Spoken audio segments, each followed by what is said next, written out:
So I had some people emailing me recently and asking me a few questions about what proper heat treat would be for a specific knife. And I realized I'd never really talked about this before, so I figured I would. The proper heat treat for a knife is actually dependent on several factors, and it's not any one thing that makes the knife perfect. For a knife to function properly, your edge geometry, steel choice, and heat treat have to match correctly. If you have a subpar heat treat, it can be made up in other areas.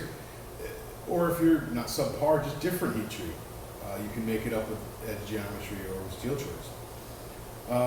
To a certain extent. What I realized in these conversations that I had never really gone over how you determine that. How you figure out that change that you need to make. And the way I did it, and I have always done it, is to start eliminating variables. So what I do is I make one knife out of a new steel, I heat treat it, and I leave it a little bit hard for what I think it's going to be. So say I'm using ADCR V2 for the first time. I'll harden it as I think it should be hardened, and then I'll temper it back, and if I think it's probably going to end up somewhere around 58, 59, I'll actually harden it and temper it back to like 61. And then I'll do the geometry I think it needs. And I will finish the knife out to that edge and test it at 60, 61. So, the first thing I'll do is I'll grind that knife after I've heat treated it, tempered it out properly, and I'll leave it, a little thicker than I normally would at the edge. And, something like this. And then I'll test it. I'll flex the edge, I'll maybe hit some stuff, I'll use the knife how I'm supposed to use it for what I'm planning that knife to be used for. And I'll see, does the edge roll? Does it chip? Is it good? Does it cut well? If it cut well, oh, okay, there we go, we're nailed.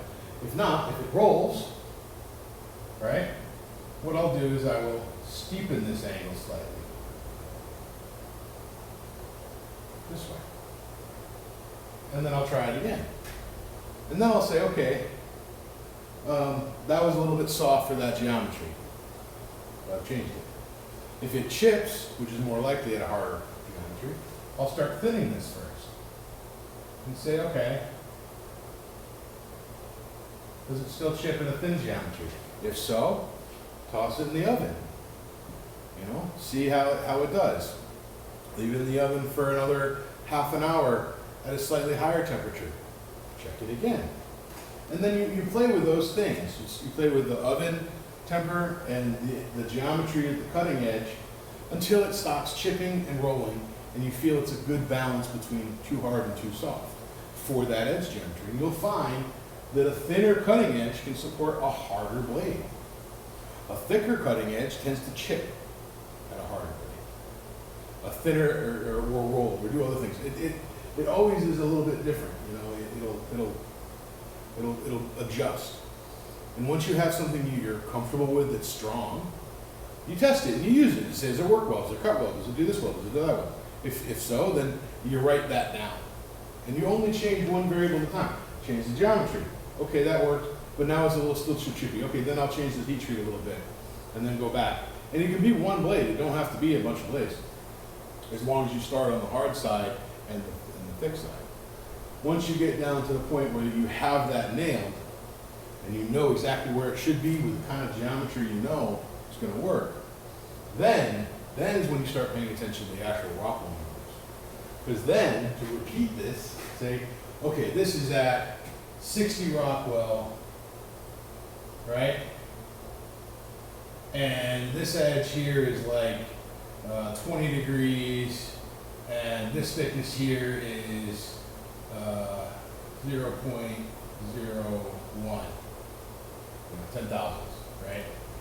And I have a fairly good taper, and maybe there's some other things. But this is my basic, idea. Okay, I'm gonna go about 10,000, sharpen it down at about 20 degree angles, at about 60 Rockwell. That's a happy medium for this knife, say. So now I know next time I make a knife like this in this steel, I heat treat it and I double check to make sure it's at 60 Rockwell. That's where the chisels come in handy.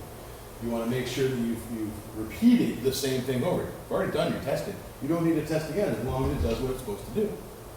So you do this first. You empirically say, this is how I've gone about figuring out my heat treat. I go through it step by step and say, okay, well, it's too thick. It's shipping. Okay, it's too thin, so now it's rolling. It's this, it's that, whatever.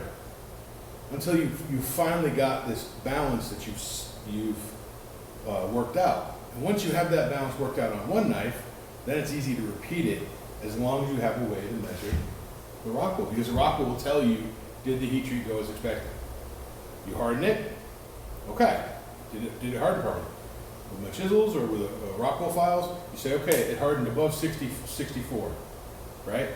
So say 1084, 64 is max hardness, 64, 65. If it's above 64, golden, you got everything in solution, everything went the way it was supposed to, it did what it was supposed to do. Throw it in the temper oven. 375, it should come out 60 Rockwell. Take it out. Oh, it's 58. Ooh, something went wrong. Maybe the oven overheated, or maybe that wasn't really 64. Maybe you have some decarb. You kind of check that and fix it. You know? If it is, then you're great. All right, it is. It's perfect. At that point, move on. You know the heat treat went the way it was supposed to. It should react exactly the way as the knife before it that you tested. And you can keep working on that and refining things on individual knives just by doing it on one knife. And then by the time you get to the 30th knife and you've refined everything, you can check again if you want, but it should be the same as that first knife, as long as everything is the same. Eliminate variables, and then you can figure out what's going on with the knife. It's kind of simple science.